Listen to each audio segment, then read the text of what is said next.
I thought we would kind of go into why is intimacy tough if you're an invisible person, and let's just start with the physical part. Mm-hmm. Pain, pain, lack of energy. That is enough right there. Fatigue can make Yeah. touch or even the idea of sex just a no go, Oh yeah. right? Yeah. And I would venture to say, even if you're a born diehard masochist that enjoys pain, that the thought of a nerve flare in your back is not the type of pain that you would be after. No. So I think that would impact even that type of relationship, right? Yeah. And so, Yeah. yeah, the just the fatigue, the constant tired, being tired, the lack of sleep, and just the physical pain, or with POTS, your heart rate going through the roof, Pass right? out. Yeah, and Yeah. the lack of being able to just simply move Mm-hmm. or lift yourself up, right? Oh yeah. And I mean, there's Just some days where like, you have it's a high pain day or a high symptom day. And I know for me, sometimes like I'm a very touchy-feely kind of person, but there are some days where I am just like so overstimulated that I'm like, if you come near me, I think I might actually freak out. I do not touch me. I am so overstimulated. There are so many things, nerve pain, like there, even no matter how touchy-feely you may be, or physical touch is your like main type of love language, and we'll get to that later. But I mean, there are some days when you're just so overstimulated by everything. You're like 10-foot pole around me at all times. Like, do not enter my bubble, please. oh, So there's times yeah. I've looked at Valerie and go, just leave. I'm going over here, Yes. and she can tell by the look on my face. She's like, I'm not coming near you. Right. Where the dogs don't want to be around me, right? Yes. You know. Um, Oh, yeah. Another reason why um, is Yes, Kate. Yeah. when we don't have a strong partner or a good Hmm. partner or a decent partner, and they Right. invalidate what's our disability. If you really loved me, you'd be able to do X, Y, Z, Right. right? Um, and they don't see us for really what we're going through. And unfortunately, God, since I've been on TikTok, my heart's been broken so many thousands of times by talking to people whose partners just don't get it, and, Yeah. and and we'll get into an extreme example of a partner that doesn't get it when we get into some of the stories that were shared with us. Absolutely. Um, the next one would be communicating. How do you communicate to a partner, to somebody you're dating, right? Because our symptoms aren't always the same every Hmm. day, right? Right. And especially in a dating scenario, Hmm. is that too much for the person that you're dating? You know, Yeah, is that too much? communication. I feel You like in know, any relationship, whether it's two healthy people or one person that's got a chronic illness or disabled, communication is key in any relationship, friendship, partnership, whatever. Communication is so important. And I think that will kind of be tied back to a lot of things that we're going to talk about tonight. Just the communication with your partner and continuing that open line and open and honest line of communication, how truly important it really is. And it can make or break, I think, a lot of things. So, yeah. communication is so important. And another one is isolation. Mhm. That just we tend to isolate, and Yeah. that just lessens the opportunities, Hmm. right? Whether that's in a committed relationship or a dating relationship. If we're isolating and we're dating, we're not going to be able to put ourselves out as much, right? Hmm. To even meet somebody, and in certain situations, like you have some stigmas attached to it. Like in the queer community, mental health issues can be a stigma, right? Um, and in other type of communities and I'm going to use the term communities as dating pools, I guess would be another way to say it. Yeah. Not going back to the physical aspect, not being able to go rock climbing and stuff like that, or jogging, or go hiking. That would Yeah. limit as well. So, um, Well, even with the, I want to add in there with the isolation is just for a lot of us, just the inability to leave the house. You know, there's so many people in this community who are unable to drive anymore, or, you know, it's hard to get out of the house and to go places. And so, you know, especially when I moved here to Tennessee, it was really hard because that was back when I was doing a little bit better, but even then, it was just like I didn't when I got home from work, I was so exhausted. I didn't want to go anywhere. I didn't want to go meet new people.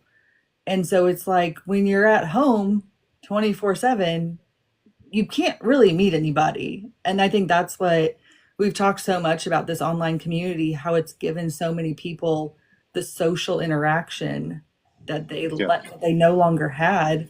But I think that isolation is so real for so many people that we can't leave the house or we're unable to leave the house so often. And, you know, you can't meet new people if you're not leaving the house. It's really hard to. So, nope. yeah. And the next one, um, I did a video the other day, and I shared a section of a message that I had received, and this one goes right to that. Fifth one is self-esteem from symptoms like weight gain or weight loss makes Hmm. us feel less desirable, which impacts our confidence, which feeds that doom loop, that snake, right? It just feeds it. It makes it worse and worse and worse. Hmm. And Absolutely. um, it's like that lady who, then that little snippet I shared, she said, listen, I know my husband worships the ground I walk on. He loves me, Mhm. but I know that I feel that I look different. And they were like, I know it impacts my self confidence, Oh, yeah. and do I put myself out there as much? Um, Yeah. it's a tough one. And I'm only bringing this up. I want to be very, very brief because I don't want to dwell on something really, eh, why we don't, this one kind of goes into why we don't bring it up with our partners, our spouses, or the people that we're trying to date. Fear of divorce. Yeah. If I'm losing this physical, or if I'm losing all of these other areas of intimacy, am I going to have a spouse or a partner, or am I going to be Mhm. able to find somebody to date? And Right. so we don't address the elephant because we're worried about that. And unfortunately, there was a study that revolved around ladies that were diagnosed with cancer, Mm. and it proved that basically women that are diagnosed have a 6 times greater chance of getting divorced, their husbands asking for a divorce, than men have, right in the reverse. And in committed marriages where one partner becomes disabled, the divorce rate's about 30%. Yeah. Which is just so sad And and so gut wrenching. it is. So It sad. is. And um, it sucks. And Yeah. that's why a lot of us don't want to even bring it up to our spouses, because, and for God's sake, we don't want to say, listen, I know that my POTS means that we don't have a lot of sex, because then you're saying it's my fault, right? I have the, Mhm. you don't want to bring up that, but you want to bring it up. Hey, listen, we're having some issues, but what else can we do? Right. You know, holy crap. Did you see that? Absolutely. Cindy Lou. I'm missing a lot of comments tonight, and I'm Awful. sorry, y'all. I just caught Cindy Lou's. My husband and I were diagnosed the same year with cancer. Sheesh. Could not imagine.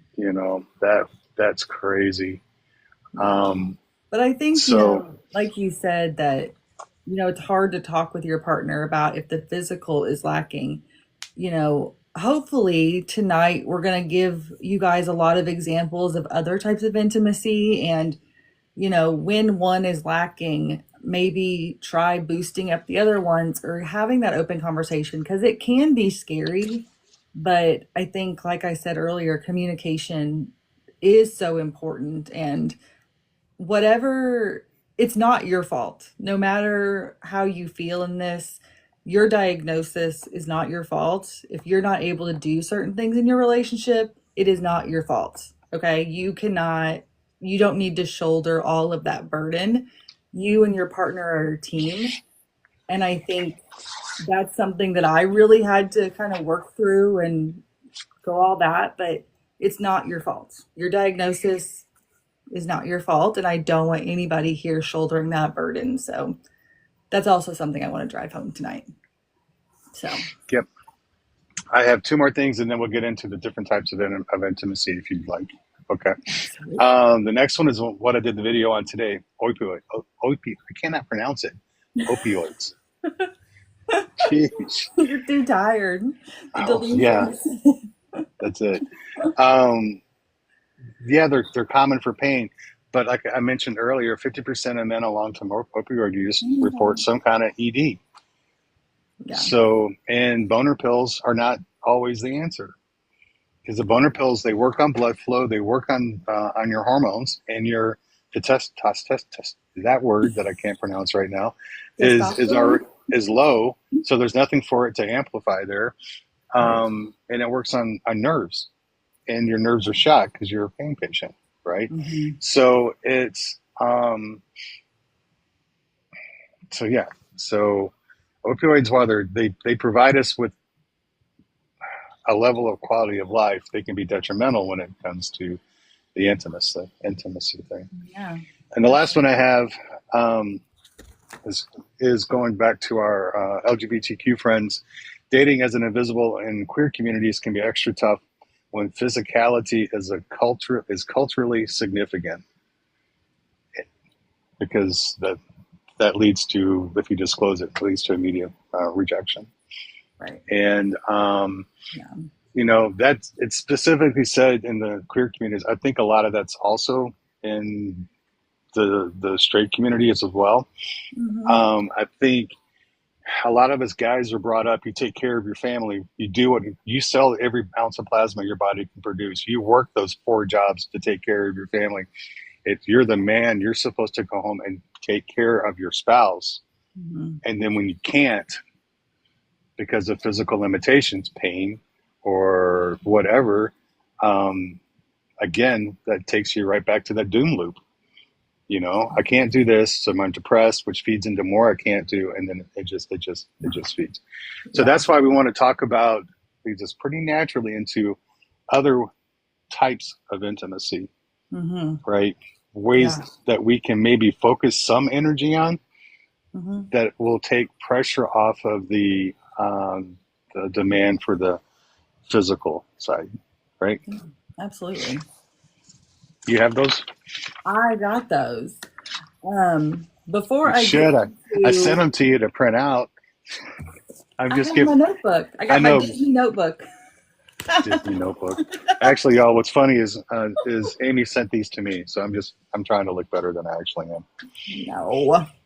Listen, we have been doing a lot of research. I kind of do feel like Dr. Ruth sometimes. I'm like, I got things down pat. I can give some advice, I think, maybe. I just need to age like 60 years and shrink about 3 feet. But in the accent. And the accent. Yes, that's true. But before I get into the different types of intimacy, I wanted just to read quickly a couple different statistics that I found, because a lot of the messages that I got of people sharing kind of their stories and how how their illness has affected the intimacy, at the end of almost every single message, it was, I'm embarrassed to talk about this, or I feel like I'm the only one dealing with this. I feel so alone in this. And I just want to drive home that you're not alone in this. This is extremely common. So one of them was 78% of people with chronic pain reported sexual difficulties. 78%.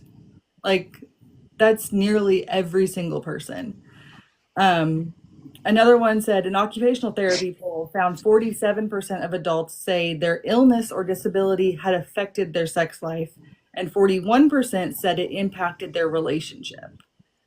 So you are not in the minority if you feel like your illness or your disability is impacting either your sex life or just your relationship in general. I mean, I think I was not surprised by these statistics or these polls. The 78% one kind of, I was like, oh, wow, that's nearly everybody. Like, that's a big portion. But I think it just goes to prove that how important community is because we do feel so alone in our experiences sometimes. And it's good to kind of get the reminder that you're not alone in this. There are so many other people who are going through the exact same thing. And that doesn't necessarily solve the problems, but I know for me, not feeling alone has been a huge help in the mental aspect of it. But anywho, so the different types of intimacy. Obviously, when you think of intimacy, you think of physical. You think of the sexual, consensual sex type of intimacy. But there are actually five other types of intimacy that are also just as important as the sexual, physical intimacy. So the first one I've written down is emotional. Sharing your feelings, your hopes, your dreams with your partner. Are you able to have those conversations with them? Are you able to sit and have that communication and share with them how you're truly feeling? If you're having a really hard time, is that the person that you go to? Or, I mean, are you scared to talk to your partner? Because I think having that emotional bond for me has been so important and something that I learned a long time ago, having kind of growing up with chronic pain and illnesses and stuff. I had to kind of put the physical on the back burner when I was dating, and emotional was very important. And so, having that emotional intimacy and being able to talk to your partner, because I mean, I've only been married for seven, I have to think about that, 7 years. But it's like we've already gone through some really hard times and we've gone through some struggles and some hurdles. And so I can't even imagine the people in here who have been married for 20, 30 years. Like, not everything is sunshine and rainbows. And having that emotional intimacy and having somebody that you can like rely on to tell them how you like, just to be completely open and honest with them, I think is so important and so cool. Another type of intimacy, similar to the physical sexual, is just physical intimacy. So, not sexual, but physical. So, very, cuddling, holding hands, sitting next to each other on the couch, like that type of physical connection, but not sex. That's also really important. Yeah. Another one is intellectual. So, connecting through ideas. And me and my husband, this is one that we connect with all the time. We love to watch documentaries together. We love to have debates about those topics and like the crime and like who killed that person, who is the murderer. Like we I, love doing that. I was going to ask what kind of documentaries, but then I Yes. balked because I remember the werewolf, and I don't want to go there. So anyway, keep going. Yes. So having that, being able to watch something or have debates or have talks with them and using your brains in that type of way. That's right, Carol. Who killed Disney? We're gonna get to the bottom of it. Is he frozen? We don't know. We'll find out. We discuss it. It's a topic in our house. But watching documentaries or doing something like that, having debates is so important. Um, Well, see, we don't watch documentaries, and we don't even sit on the same side. Same like Valor's in a recliner. I'm on the kind of love seat sofa. But like that's to us why the TV show Dexter existed is yes. because that way that Yes. was an hour or 45 minutes to an hour if we only watched one episode. That Yes. that if somebody called, we didn't answer, right? Yes. And we may not talk a whole lot through it because we want to see how Dexter's going to kill somebody, right? Or we're guessing Yes. how he's going to do it. But that's that is that's time together, Yes. right? And Absolutely. that both of us try to put into. When my pain wasn't nearly as well managed, I would sit outside for 8 to 10 hours a day by myself. Yeah. And I'm better now, right? That I can come in and sit on the sofa and do that. And yeah, I'm gonna say it, and I'm gonna sound like a sexist dude. Ladies, maybe that means sitting down and watching part of a baseball game with your husband on TV. I'll Absolutely. draw the line at golf. You don't have to watch golf. All right, but maybe an inning or I'll two have in a to think of baseball that. game. Yeah. Um, maybe, and maybe one day he'll sit down and watch a Disney show or something with you. But Hopefully. I think if we both show that effort, right? I think it, Yes. anyway. I'll be quiet now. No, you're absolutely right. And No, Jennifer, she made a go great ahead. comment. She said, Jennifer said, intimacy can you be quiet and comfortable? Like, that's so true. Intimacy, and that's something I just wanted to, another thing that we wanted to get across, that intimacy is not just the physical, sexual love making of it all. Like, there are so many different types of intimacy, and you can be intimate with your partner in so many different ways. And sometimes it's just the quiet comfortableness of sitting on a couch and watching a show together and, being there to, pretend to show interest in your husband's, hobbies or his interests, watch the Pretend. football game with him, even though I have zero clue what's Did you happening. did you just say pretend to be interested in his hobby? Pretend. Listen, I have no clue what's happening with college football, but I will sit my butt on that couch and just you tell me when I need to be excited, and I will be excited for you. If we are mad, I'll be mad with you. Like, you just be together and like have interest, because then he shows interest in things that I want to show, or like, my trashy reality TV. He'll listen when I talk about that. And it's just like a give and take. Like, you don't have to actually be interested in it, but just spend some time together. Just a thought. And maybe you'll learn, maybe you'll become interested in it. I haven't become interested in And football you yet, never know. When but when when when we first got married, I came home. I was it's driving a still truck, open. and I came home, and I realized that we no longer had cable. We had Direct TV. But why did we have? I didn't know. I didn't. This was not me. I came home. We suddenly Yeah. had no more head cable, but we had Direct TV because Direct TV had the NFL package because Valerie wanted to watch her football. Yeah. I am blessed with that. That's I awesome. am, and that's why we have ESPN Plus so we can watch the Big 12 football games. There you And go. that's again, I didn't sign up for ESPN Plus, you know. So Yeah.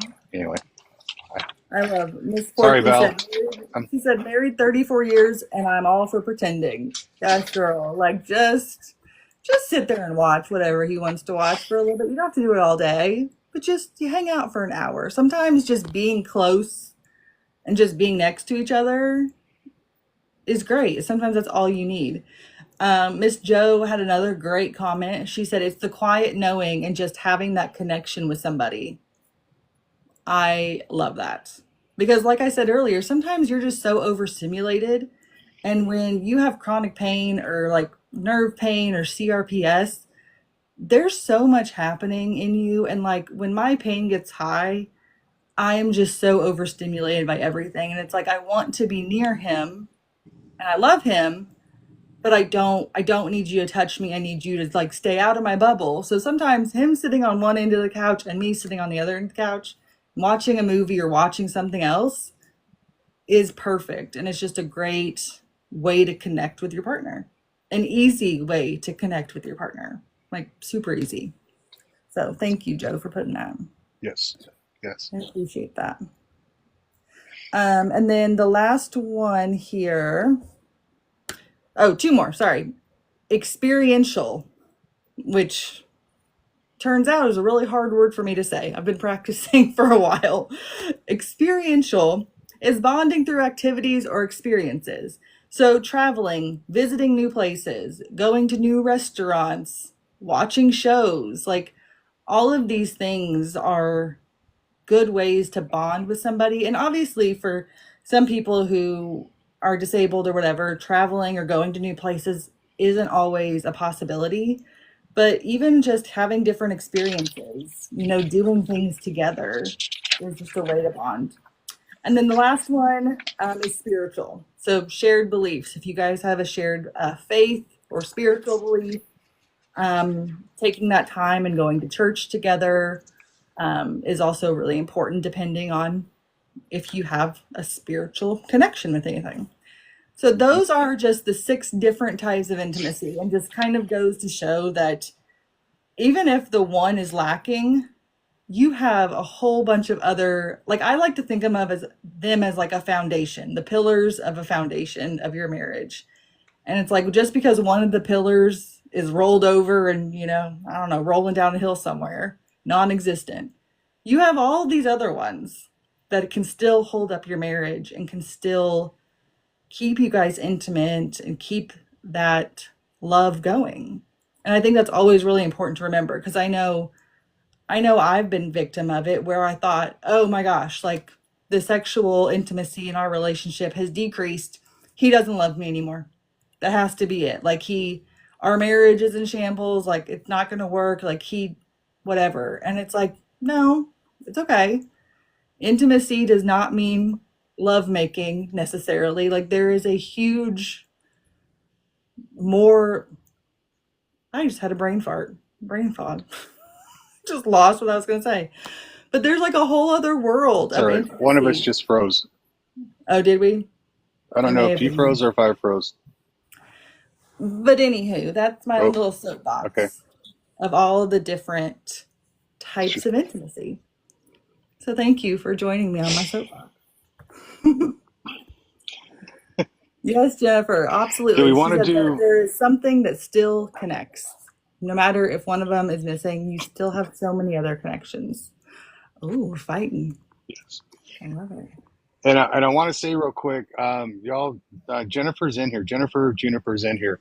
Everybody say Yeah. thank you, because Jennifer Thanks, posted the Betty. video like two weeks ago and said, "Hey, let's do a live on this and let's bring this out. Let's get this some exposure. We may not solve everything, but maybe we can get some light on it, and maybe some people can get some Yeah. ideas." And she tagged me in it, and then I had no desire. And I'm like, okay, I'm gonna send this to Amy, and Amy's gonna say, no, it's gonna. We don't. I don't want to go deep. I don't want to go deep. And I knew that sending it to Amy, and instead Amy replied, "Heck yeah, I was feeling feisty that day, I guess. you were." I And I'm glad guess. you did. I'm glad you did, because we've never have shied away from difficult things, you No. know. And I don't want to shy away from difficult things, because while we have difficult lives, sometimes we need to put light on stuff, whether it's the grief project, or it's this, or it's an imbalance in healthcare, or whatever it is. So thank Yeah. you to Jennifer for having the balls to stand up and say, hey, let's do this. Hmm. And so that's why we're here. Yeah. Do you want to go into love language, or do you Yeah. want to go into some of the shared things that we got? Do you want to do love language Yeah. real Let's quick? do love languages. All right. I absolutely love talking about love languages. Usually, when I bring up the topic around other people, my husband just rolls his eyes, because he I'll be has back. heard all about love languages in our relationship, because I mention it to him all the time. But I think it's so true, because every relationship my relationship and other people's that I've mentioned this to, there is clearly one or two types of love languages that a person has. And if you focus on those two things, I promise you, like, that person is going to feel loved. Because I think sometimes somebody else in the comment, and I lost it up here, it said that you can't expect to know what the other person is thinking, or you can't assume to know what the other person is thinking. And that's absolutely true. Like, and I don't know about you guys, I'm not judging, but men are very hard to read your minds. Like, y'all, I don't even know what you guys are thinking half the time. So I've tried to assume, and it's never ended up well. So You want a little secret? yeah, Absolutely nothing. that's what I was afraid of. Absolutely nothing. That's what You I was know. afraid of. Mhm. Yeah. Um, yeah. Or what if we had a red car instead of a gray car? There you go. That's some insight for you. You know, Great. that's it. You know. Perfect. That's what I was afraid of. Yeah. Okay, so there are 5 different love languages, and I guess originally Dr. Gary Chapman is the one that came up with this, but it's basically there are different ways that people express and receive love. And typically, everybody has a primary love language and a secondary love language. Now, there are some people in my life who think they have every single one of them. And I'm like, I think you're just really needy, but whatever. So the first one Nobody likes an is, overachiever. yes, the first one is words of affirmation. So by saying I love you, telling them thank you for doing this, leaving them love notes, just the words of affirmation are really important to them. That is my husband's primary love language. He he just loves, if he did something or if he went to the store at the end of the day, like, thank you for going to work and providing for our family and just telling him that I love him. That is how he receives love. And he's like, I never have to question if you love me because your words of affirmation are continuous. And that's how he receives love. And after we figured that out, it was a little bit more smooth sailing in our relationship. But words of affirmation are really, really important for some people. Another one is acts of service. So, doing helpful things, cooking dinner, cleaning around the house, running errands, any type of act of service is really important. Another one is receiving gifts. Yes. Is that giving acts of service or receiving acts of service is what you want?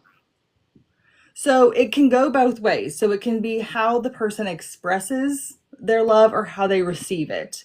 So, it can be both. All of these can go both ways. Typically there is a test I think you can take, if I remember correctly. Somebody may know in the chat if there's like a test of saying different things. But if you express your love a certain way, you would express it by doing acts of service. Or if my husband, if his way of receiving love was doing acts of service, I would do acts of service for him.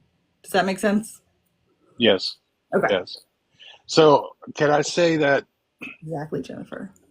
possibly for when, say we're in a flare of whatever Mhm. our ability, our difference is, our disability is, I wonder if in some relationships where we have a partner or we have a steady that we're dating, if when they do things for us, could that be them doing their love language and then the service? Yeah, absolutely. Um, Yeah. Not saying that we want to be sick all the time, um, but I'm asking that for me. I mean, Hmm. I'm not good at cleaning house. I'm not good at cleaning the bathroom. I'm Right. pretty decent at washing the clothes, but not taking them out of the dryer. I can and sometimes rarely do cook. But if Val is having like a bad episode, it's whatever it needs to, whatever, and that's just what I do. Yeah. And all right, I'm just trying to figure out for my own peace of No, mind. you're good. So I think in that scenario, if you're just doing it because somebody's in a flare, that may not necessarily be your type of love language.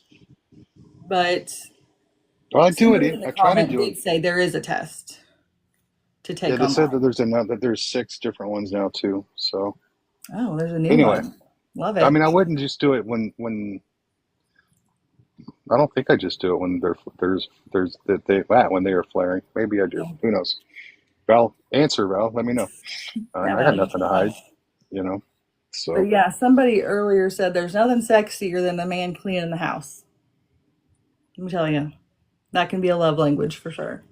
yeah. Um, but another one, receiving gifts, thoughtful presents. I love to express my love that way. I am a huge gift giver. I like to give gifts to people, especially if you're in my life and I love you. That is the one way that I like to express my love. So that is one thing that I do is gifts. And it can be just like little simple things. It doesn't have to be big or grand or a gesture, just receiving gifts. Another one that is a big one, quality time. quality, undivided attention, no phone, undivided quality time with your partner or with whoever that you're trying to show or express your love to. And I think for a lot of people in this day and age, like we're on our phones all the time. And sometimes just that uninterrupted time can just really be important to some people. And I think is just, like I said, a lot of these love languages are just really simple ways to remind somebody or show somebody that you love them. And it can be as simple as just put your phone away and have a conversation or ask them about their day or all these things. And the last one that I have is physical touch. So obviously, it can be as simple as hand holding, cuddling, kissing, or it can go as far as sexual. So the physical Right. touch um, is important to people. So those are the five languages. If there's a new one, I'll have to look that up. But I have a book of the five love languages, so I pulled that out for my research today. Um, but yeah, like I said, they're just easy For ways. There's a test online. I'm not sure. I'm sure you can just Google it, the five love languages or the love languages. And it tells you, it'll give you a primary and a secondary love language of how you either express your love and how you receive it.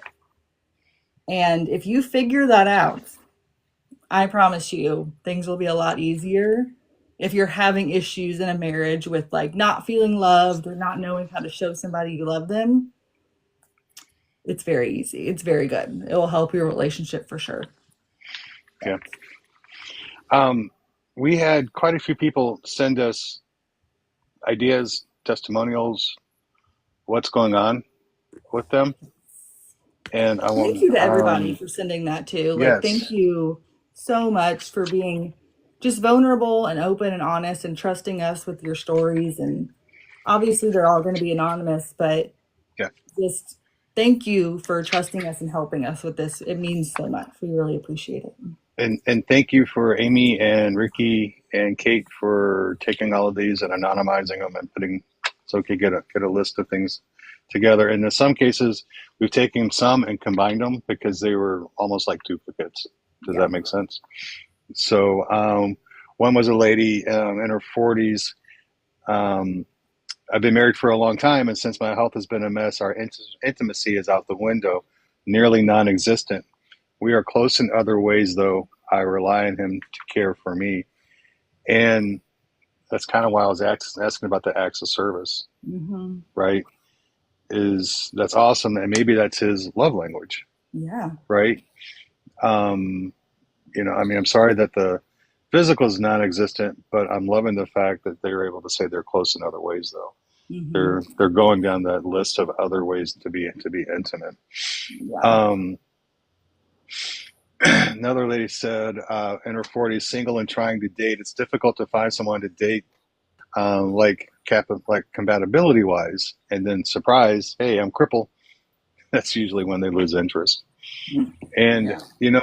it's true that's why we don't often want to even acknowledge the intimacy stuff, right?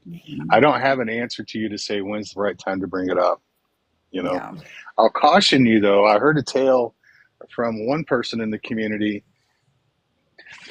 who has a situation where they're like extremely flexible. Like part of their stuff is their flexibility. They're like flexibility in a bad way, right? Yeah. And somebody was looking at that as like a good thing. Right. Well, Hey, no. Rule 34 exists Yeah. for, and so just be careful, when it comes to that. Yeah. Um, Another one, a lady in her 50s. We've been married for over 20 years, and I've had health issues the entire time. It's too painful to have intercourse. Has been a couple of years now. Maybe that's learning to go back to the love language, quality of time type stuff, Hmm. Yeah. because they've been there um, for 20 years, right? Right. That's a solid Yeah. relationship. Yeah. Um, this one, lady in her 50s. Again, my husband and I started out very passionate, loving, just great sex. Couldn't have asked for a better sexual relationship.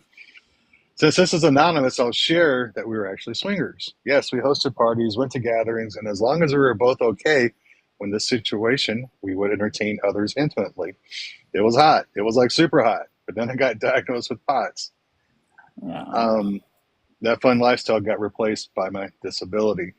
Mhm. Um, Yeah. so maybe they're shifting to more of an emotional connection.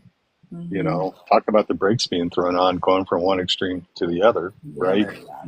But again, they're figuring out different ways, I would assume, because they're still together, of finding those other levels of intimacy besides, just Yeah. the the physical. I want to add Uh, something really quick. Forky had a great comment, and she said, "I believe being emotionally close with who you're married for a long time is more important than physical." And I think that is such an important part of marriage. And I think that, for a lot of people, when you get married, you don't really expect to become disabled or have any problems later in life. And, I know for a lot of my friends, when they got married young, it was like that lady. It was very hot and heavy, physical. Like that's what their main thing was. They didn't really have to look at the other types of intimacies. They didn't care about the other types of intimacies because they were young and in love and they're going to be married forever and nothing is going to happen to them.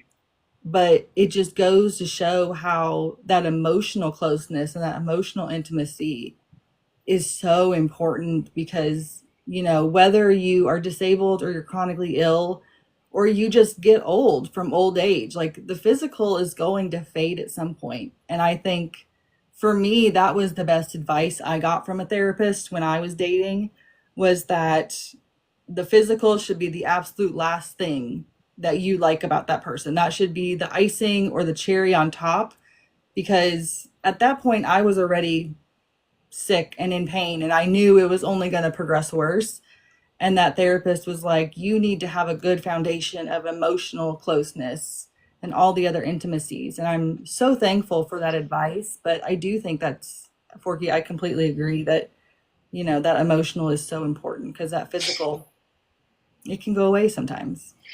I like this next one. Happily, lady in her 40s, happily married for 2 decades. My husband and I meet on an intellectual, emotional, and physical intimacy level. It's But awesome. without the intellectual intimacy, there's nothing.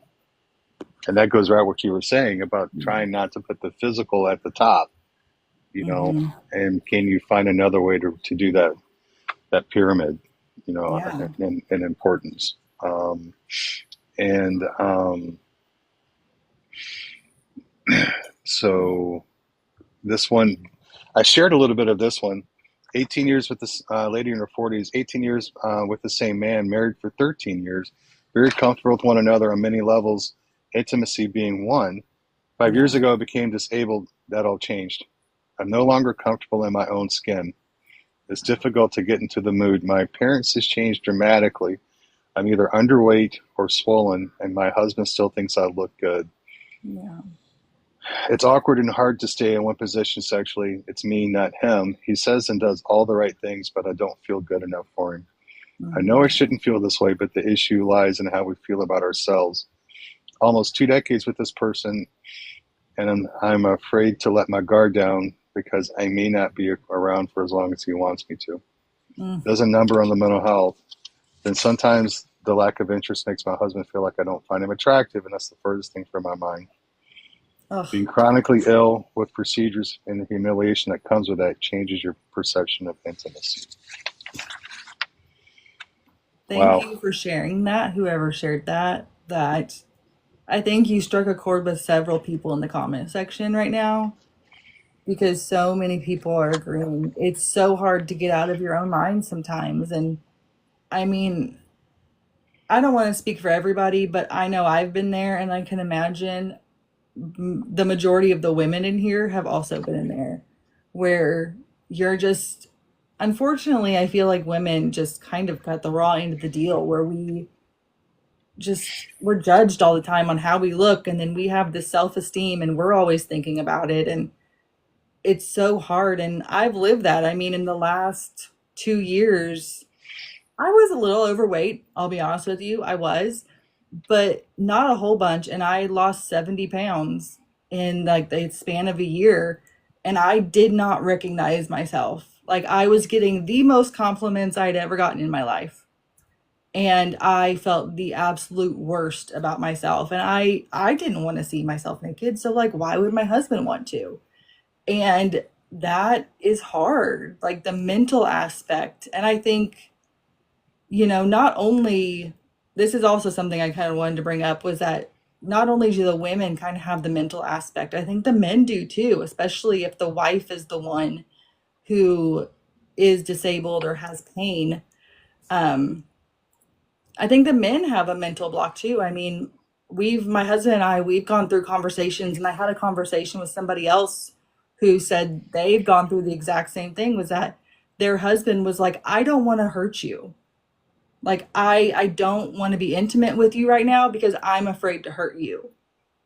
And it's like they have that mental block. Or, I've had my husband say, when I see you in pain all week and I see you struggling, I I don't, like, I'm sorry, but it's a mental block. Like I don't want to hurt you. I don't want to put you through any more pain. Like I don't want to do that. And I think that's also something that impacts your relationship. There's a mental thing on both ends that everybody's kind of dealing with. Can I give an example of that? Yeah, please. Say that Yeah.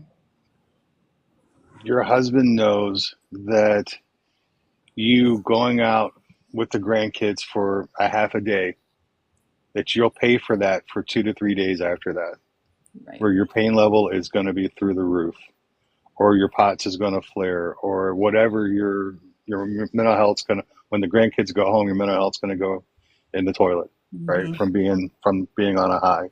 Yeah. I'm not going to say all guys, but maybe there's apprehension because the physical will runs the opportunity of having you burn those extra spoons. Yeah. And I don't, that your husband doesn't want to see you down for a day or for Hmm. 2 days, right? Yeah. So it's like, I'm not even going to press the issue tonight. Right. It'd be great. But Hmm. at the same time, I don't, I'm not going to put this person I care about through this, you know, for 2 hours worth of yay to, Hmm. to, to have my partner be down for days. Hmm. It's just better not to, Right. Yeah. you know? I think that's So absolutely true. And like I said, I'm just, some of these things are hard to talk about, and it's not, I mean, I don't think it's embarrassing. I don't get embarrassed very easily. But I mean, just even sharing that, there were 5 comments of saying, my husband says the exact same thing. My husband feels the exact same way. So just another thing of like, you're not alone in this. And I mean, I know Judy, he said 2 hours. I was like, damn, you're good. I thought the same thing too, Judy. I just didn't say it. I was like, I was thinking like 5 minutes, but go you, Keith.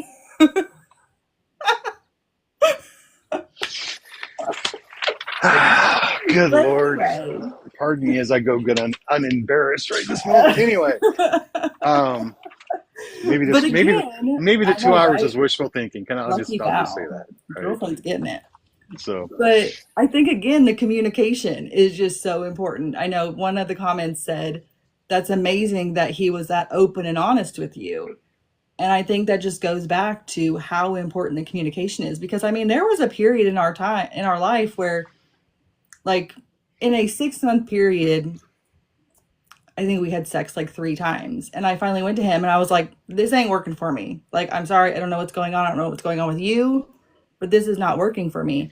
And it was during that time when I had just lost like the 70 pounds. He thought I was frail, and I was going through a really bad flare up. I was in bed the majority of the time. And he just looked at me. He was like, I don't want to hurt you. You're in pain, and I know, like, it's going to put you down. You're going to wake up tomorrow and you're going to be sore. You're going to be hurting. You're going to do whatever. Like, I don't want to do that to you. And so that's a hurdle that we had to get over. That's something that we had to kind of work through and figure it out. And I think so many people deal with that. But also, not to be TMI, but I mean, we are talking about it. But there was a lady that I talked to the other day, and she had said that their physical intimacy was gone because she couldn't lay in a certain position for very long or it was painful or whatever. And I said, girlfriend, you've just got to get creative. I was like, you got to try new things. You got to, use different objects. You got to get creative. And she goes, I never thought about that. And I'm like, let's go, sister. We got to get creative with these things. So you got to be creative, God. folks. So, so we've just checked off another bucket list, things that never would happen on a live with in the invisible community. The phrase "use other objects" coming up in a physical intimacy type of way. I never would have thought that Yes. those words would have been in a sentence on a You live that just I've done. You've You got to know, get creative. God invented the battery. Thank you, Kate. God invented the battery. God invented different things. There's a whole world wide web out there for you to look things up and try new things. And, sometimes you just got to get creative. And it's objects fun to get matter. creative. You end up laughing and having a good time. And, laughter is the best medicine anyway. So if you're laughing your way through, So, any last words before med time? Because it's med time at the ranch. it is my time here. Um, Thank you guys. I can't say thank you enough for this live. Like I said earlier, I was nervous because this is it's a big topic, but thank you all for being here and keeping the comment section going and going on a left turn with us at the very end and just Yeah, having fun. And thank you for that because, this can be a fun topic. Like it can be a very lighthearted topic if you want it to be. And I think sometimes it's just there's so much shame wrapped around it sometimes. And I don't want that to be because it's something we're all dealing with. And so thank you guys for coming out and supporting this and being here with us and giving your input and your comments. They mean the absolute world to us. And thank you for staying in here with us. I know tonight was a little bit longer than usual, but thank you for sticking in till the very end. I appreciate it. And I yes. love you all so much. So thank you guys for being here. And I hope you guys have a good weekend. I want to say thanks for everything for being here tonight. A lot of it's been a long time since we've covered a deep, serious topic tonight, and since we've covered a deep, serious topic, and we did tonight. I hope Amy and I pulled it off with respect and with care and with love, because that's where it came from. If somebody got a little glimmer of hope, God, that's even better, right? But if we all got to laugh a little bit tonight, all got to forget about all the garbage in our lives, that's just as good too. So, if you guys need me, I am woefully behind. I owe Bob a message. If you know Bob, tell Bob I will send it. I'll get back to him, I promise. I was tons of people messages. Email is the best way, keithcpp@gmail.com. I will sometime get caught back up on my messages here. This will be posted on YouTube. Just give it a few days because TikTok's changed how they process it, and I got to go through a lot of hoops to get a copy of it. So, but I have dogs that are fighting now, and I need to go stop the fight. So, hope you guys have a good night tonight, and we love you. See you. Peace. Bye.